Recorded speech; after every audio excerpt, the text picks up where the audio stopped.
Hi, welcome to the Cows Podcast. I'm your host, Hunter Burney. A catalyst is defined as a person or thing that precipitates an event. A catalyst is something that it participates in a reaction, but does not get consumed in the reaction. There's a heart behind this podcast for, people with aspirations. There's a heart behind this podcast for motivated people that want to make a difference, that have a bias for action, that really, truly want to be a catalyst in the environment around them, both professionally and personally, in their homes, in their workplace, and beyond. So welcome to this podcast. I really hope you're enjoying the series that we're in. Welcome to this episode, and let's dive right in. Wheels up. All right, we are moving on in this actually into a new series. This is leadership, and I'm really excited to have Jonni Redick with me today. I'll let her introduce herself in a second, but I wanted to start by saying she and I got connected through Robert Seeger, who, if you listen to episodes from last year, you'd be familiar with that. And I've continued to stay in touch with Robert, and now he's actually, once we left our podcast recording, he basically recommitted to doing his Coffee with Bob. So check that out on LinkedIn if you don't already know what that is. But anyway, Jonni was on Bob's show, and then she and I connected not long after that. And so it's just been great to have an intro chat with Jonni, and I'm really excited about this conversation as we talk about leadership, specifically, the thread of her journey and how it revolves around leadership and what she's been able to do, and really where she continues to take her career and platform. She has 29 years of experience in the California Highway Patrol, and she's doing some college teaching and I think cadet training, if I remember correctly. And so she's got several things going on in addition to a consulting firm that she's leading now. So Jonni, it's a pleasure to have you. And if you can, just give us a brief introduction.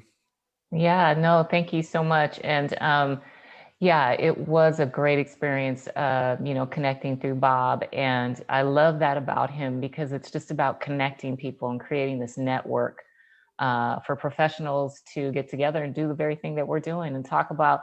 And it was, often interviews are to talk about what you do, but he really does put the focus on the person he's interviewing for them to share whatever their message is or the work they want to do.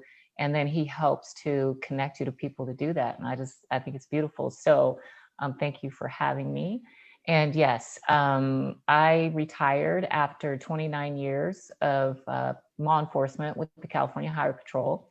I came up through the ranks. So I came on back when Chips, if anybody remembers, Ponch and John was pretty popular. So I thought joining the Highway Patrol would be kind of a cool thing to do if I could hang glide and work on the beach, right? Mm-hmm. So I started as an officer, and I worked my way up through sergeant, lieutenant, captain, and then I retired as an assistant chief. And for us at the California Highway Patrol, we cover the entire state of California, which is very large, right? I think we're over 40 million now, or right up thereabouts. And, the Highway Patrol has over 11,000 total employees with about 7,500 sworn or actual police officers within the state. So my ascension through the rank had me start in Southern California, which would be our Los Angeles area or any of the cities that were east of that or so. And then with seniority, you get to move around the state. So I found myself along a beach or two. Like one was in Ventura when I worked there. And then I worked my way up to what we call here the Bay Area, which is kind of your Oakland, San Francisco, Hayward, San Jose area, worked there for a while, and then moved out into our rural areas so that you could purchase a home and start a family when I was an officer. And so that's kind of how I started with the Highway Patrol, and, ended on a high note. I became, the assistant chief. And for people, for context, who are listening, for me, that's less than 1%.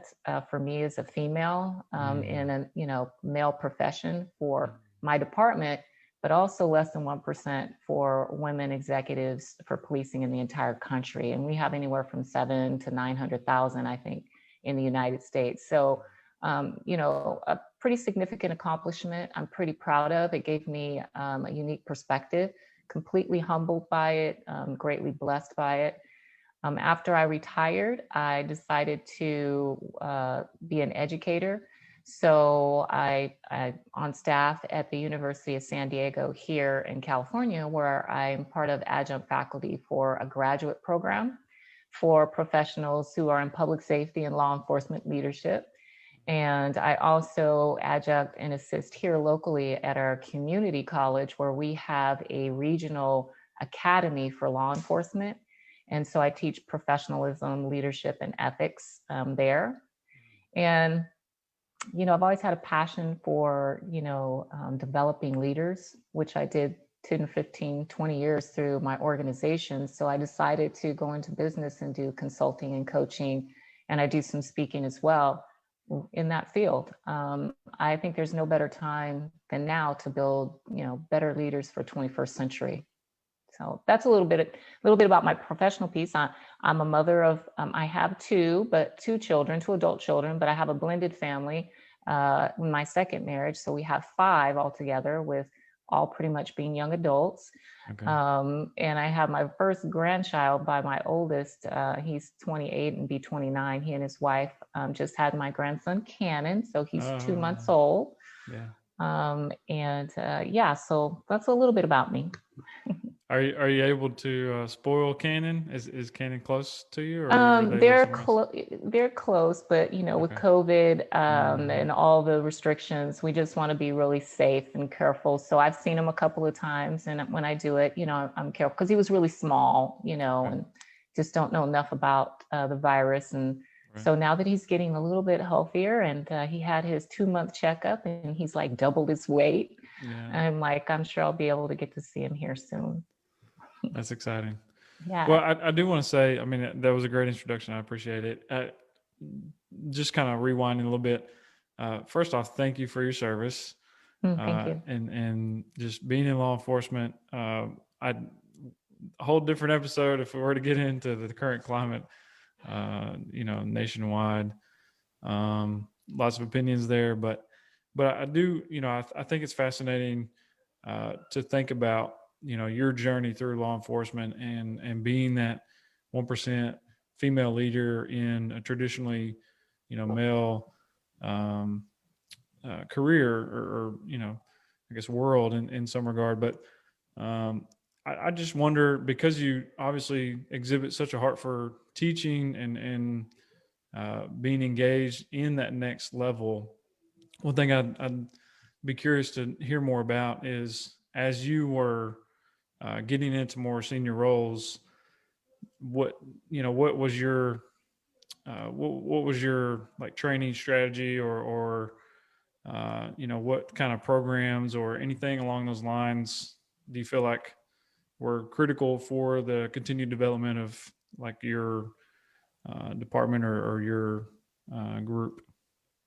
Thank you for the question, because some people sometimes don't want to get that granular, right?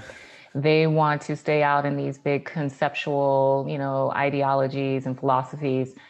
But, I'll just be really transparent with you. When I came on, there really were no clear pathways for how you build your leadership, how you really identify your succession in the organization. Mm-hmm. And so what I discovered, so I was an officer for 11 years before I actually made my first promotion. And in those 11 years, I was really focused on working on the road, how to be competent in what I was doing. Mm-hmm. And so now I had a desire to promote, and, I would think I probably pulled the trigger too soon one time when I first took the test, because I wasn't prepared, but I was looking around, looking at other people promote. And I was like, if they can do it, why can't I? Mm-hmm. But the lesson I learned in that was I couldn't do it because I wasn't prepared. Mm-hmm. I may have seen what I wanted to see in these other people, but what actually they were doing was they were honing in on the very things that you're talking about. They were exposing themselves to other assignments. They were, being a continual learner. So, maybe you come in for law enforcement anyway, you can come in most agencies with only a high school diploma. So you don't even have to have a college degree. So when I came in, I had a high school diploma with a little bit of junior college. I did not finish college yet. And so I didn't have a very much of a lived experience because I was 21, and therefore I wasn't, open to, the college experience of learning things and all of these other things. So for me, my first 8 or 9 years were really floundering. I didn't really understand what I needed to do other than to just go out and do my work every day. And then I came across a mentor. And now mentors and coaches are different to me. They're very different. Mentors want to help you, move forward, give you some suggestions and advice. You can bounce feedback off of them. Versus a coach, just like if you've been an athlete or any sport, they're going to create discipline, structure, goals, tasks that you want to achieve. They're going to have follow-ups and check-ins, and they're going to hold you accountable. It's going to be very different. But I found a mentor. So I'm going to take that little, golden nugget. And I had a mentor who started speaking into me about, you're doing your job well, but you have a bad attitude. And I hadn't really paid attention to, I had a bad attitude, right? Because sometimes we kind of pick up the culture that's around us. And so remember, I'm a female in a male dominant profession. So I began to pick up some of the mannerisms, some of the characteristics. But for me as a woman, I could not do that. I needed to be more professional. I needed to be more articulate. I needed to, come to the table or the conversation much differently. And I didn't realize that until a mentor pointed it out to me. And now, was I offended and defensive? A little bit, because nobody wants to be critiqued when you think that you're doing a really good job. So I had to have a level of humility, right? And so in the humility, I discovered that I needed to be more personable and approachable. I needed to be open to learning from other people versus, closing myself off. And through that, I made some connections and some network to get some assistance to take the test the next time. The only thing was I didn't know how to study. So I didn't pass the first 2 times.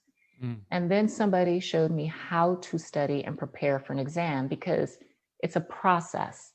And so people don't help people understand that there's a process, and then there's the work you do every day that can be good or bad. But how does it translate into taking an exam in order for you to, ascend to a promotion? And then the other piece is passing an exam and taking an exam doesn't mean that you have leadership capacity. So it's all very, layered, so to speak. So as I was coming up through that first rank, it was very hard. But once I made sergeant or supervisor, the first rank, it was very powerful for me, that transition from self to being selfless, because now I had to supervise others. And I knew how to do the job because I'd been doing it for 10 or 11 years. So I knew what they were supposed to do, but I had not been a supervisor.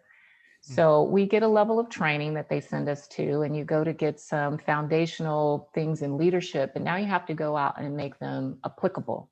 You have to be able to use them. And this is where, for me, I wish emotional intelligence and things of that nature would have been really reinforced.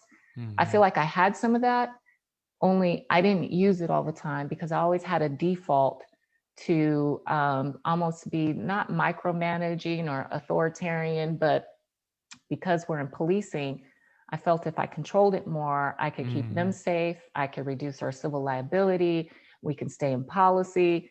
And in actuality, I was decreasing autonomy and their own growth. And it took me, 2 or 3 years into my supervision to really get an understanding that if I build their competence, right, then we can build trust relationships. I can allow them to do more. My EQ is going up without me even understanding what EQ is, right? And I'm teaching them that at the same time.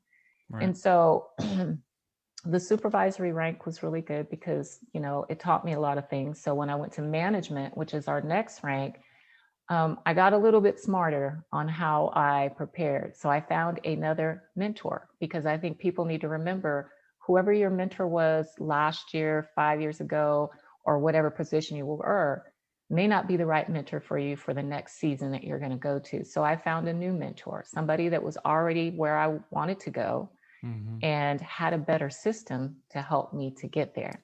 So they taught me how to study and prepare in a way that I could be more effective in the process and actually score higher. So the first time when I did make that last list, I was 123 out of 125. We have a number list, right? But I made the list.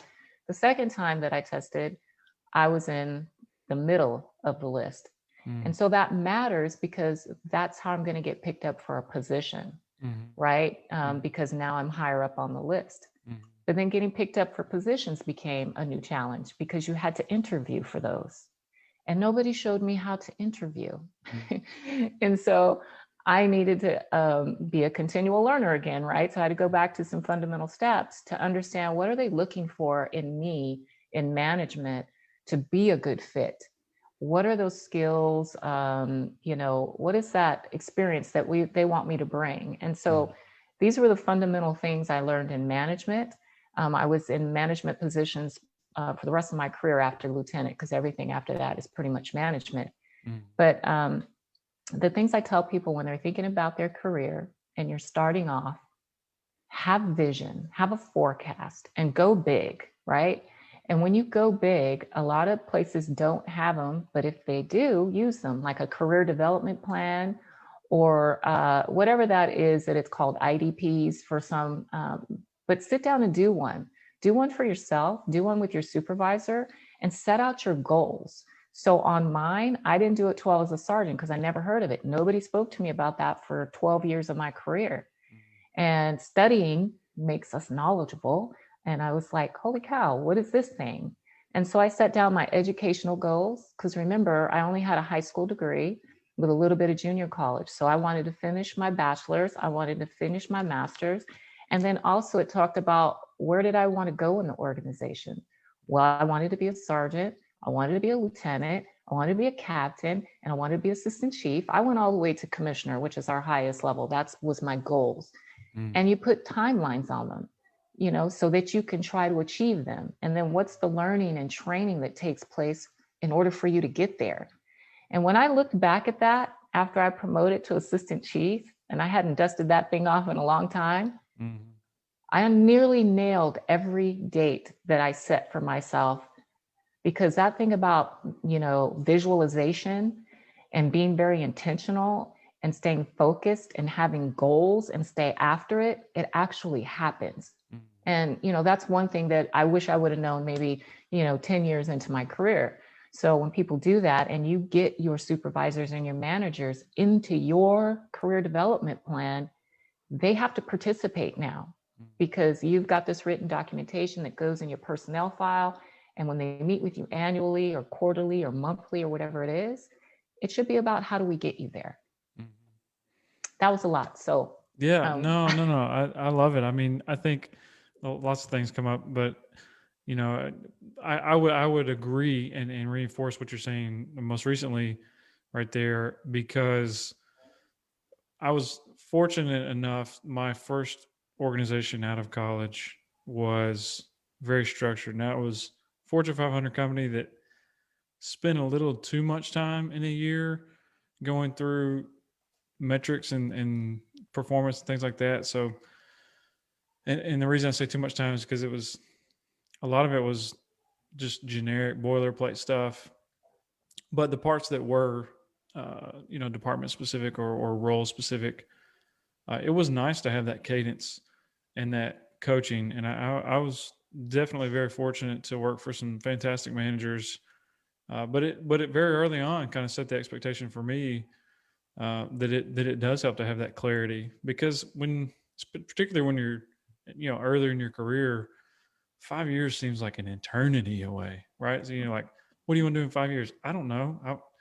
Like 17 more positions. I don't know. Like, you know what I'm saying? Like, it's just really hard to have that frame of mind until you get some experience and really hone your skills and figure out what you want to do. But so that would be, definitely reinforce what you're saying there. I love that.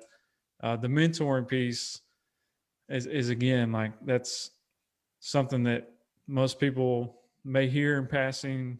Hopefully most younger professionals are being encouraged to adopt that, even if it's some formal, some informal. It can look different, right? It doesn't have to be, very rigid. It can be very much based on your personality or, what market you're in, et cetera. But yeah, it's always great because it does, like you mentioned, the humility and things like that.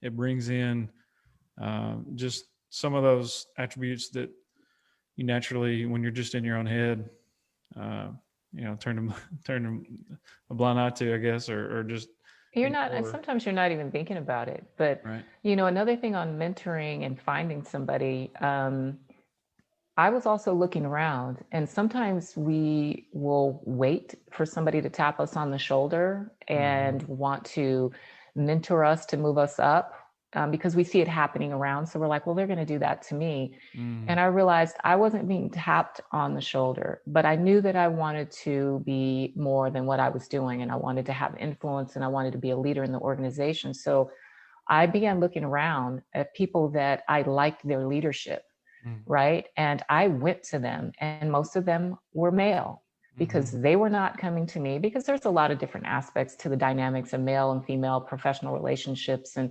Mm-hmm. the perceptions that can come with that. I mean, there's actually data and research on that, on why there's not more male mentors to females. Mm-hmm. But I found those that were at least two ranks ahead of me. And I Mm-hmm. was like, you know what? I want mentorship. What you're giving to him over there and helping him and talking to him and giving him special assignments. And I want those assignments. I want that exposure. I want that opportunity. What are you guys talking about in the big rooms that I can't get into yet? I'd love to know what the top things that are trending. I want to be a part of that so I can start thinking like that. And I had one, he was a chief at the time, and I think I was a lieutenant. And he's like, well, why would you want to have me as a mentor? And I had to tell him what it is about him that I see him do with all of his staff and all of his people that I admire and inspires me. And he's like, wow, really? Okay, well then, yeah, sure, I'll be your mentor. I mean, sometimes people you want to mentor you don't even realize the potential that they have to have the Mm-hmm. influence on you, because they're so into the day-to-day operations. And again, depending on Mm-hmm. what type of industry you're in, it could be very overwhelming. And for us, it was, one protest, one fire, one officer involved incident, the media, personnel issue. I mean, it's just crushing all day that they're not thinking I'm demonstrating leadership, because I Mm-hmm. also take a look at those who aren't good leaders, and I make sure that I try not to be like them, because I know how that made other people feel, or what the outcome was because they didn't step into their leadership the way they should have. Mm-hmm. Yeah, no, that's interesting. One other thing you talked about a few minutes ago that I think is interesting is you talked about going. I think you said maybe a couple years or so, or some period of time where you had to kind of build that emotional intelligence and learn what that meant. And I was just curious, do you think that um, taking that leadership position and I mean, statistics would say that there would be some males under your guy, that are direct reports that, probably had a problem with it or whatever, I don't know what you call that. But do you think it was a matter of, did you feel driven to, like, I don't know, exercise authority sounds a little, what I'm saying though? Like, just like kind of establish yourself as the leader. Do you think that Well, played into it, or was it strictly like you seem very objective driven and more along that route? Is that a it fair makes question? perfect sense. So people need to remember that you're establishing your character and your brand your entire career, Mm-hmm. and your reputation of who you are. And so as a young officer, I struggled with that. I mean, I had the worst potty mouth that you could think of. And like I said, I had a bad attitude. I mean, my childhood was broken. I, was raised by a single mother. I'm a biracial female. I was raised by my single mother, who had some issues with, drug use and finding stability financially, even though she was a registered nurse. Mm-hmm. She had a profession of service, but when she was in her broken spaces, that left me and her fragmented. So I was raised by family or friends, or we lived in shelters. And so my childhood traveled with me into my policing, because I was 21. And so I didn't have really a frame of reference of too much discipline, or really, what are you talking about? How to conduct myself? They get to do it. Why can't I do it? And so you begin branding yourself and setting your reputation. And then that mentor stepped in to really check me and hold me accountable, and also shift my mindset to, if these are the things you really talk about you want to do, then these are the things that you're going to have to do moving forward. And so when it came to my male counterparts, I was out there working the road with them. I was out at accidents, overturned collisions. I was out on foot chases and arresting, drunk drivers, just like them, by myself, right? So I was proving my competence and my capability to do the work, so that when I promoted and I went back to the field, people knew my work ethic, they knew my reputation, they knew my character. Now, I had some that were older than me that I had to supervise when I went to the field, because they were the old salts per se. But what I did with that, I think, is something people really need to pay attention to in our generational differences, is they knew so many other things that I had not experienced yet. So I leaned into their knowledge. I leaned into, so what do you guys think? I leaned into asking them that versus asserting my authority because I had position. And I created what I feel is a better relationship for all of us. So when I first promoted to sergeant, I had like a administrative team. We were day shift, that kind of stuff. And then I went to work graveyards. In a city here in California, Stockton, which is very high crime. It's very busy. And I've worked it as an officer, but as a supervisor, it was very different. And so my team was senior officers and junior officers, and I was in the middle in my experience and my age for being a supervisor. And so I realized it take all of us to get home safely every night, right? Yeah, wow. And so that's the beauty of, I didn't have to assert myself. Now, there's times when they were doing things, and this is what I get paid for, that I had to assert my authority. And that is just how it is. But the rest of it, it was really like we were all growing and doing things together. And then I would have to weigh in on the final decisions, right? And be accountable for whatever just took place. But I just appreciated more of that concept, because I felt like I was growing their knowledge and growing their ability to lead and problem solve and have critical thinking, besides thinking for them. That's not what I wanted to create. Thank you for being a part of this journey. Definitely subscribe, like, check out Be a Catalyst on Instagram and on Twitter. Also, don't forget to check out the YouTube channel, where you'll find videos in addition to the Catalyst podcast recordings that give a little bit more context around my heart for training, my heart for seeing early to middle managers and first-time leaders really thrive and be a catalyst in the organization that they're in the project that they are after, everything that goes along with that. So thank you for being a part of this.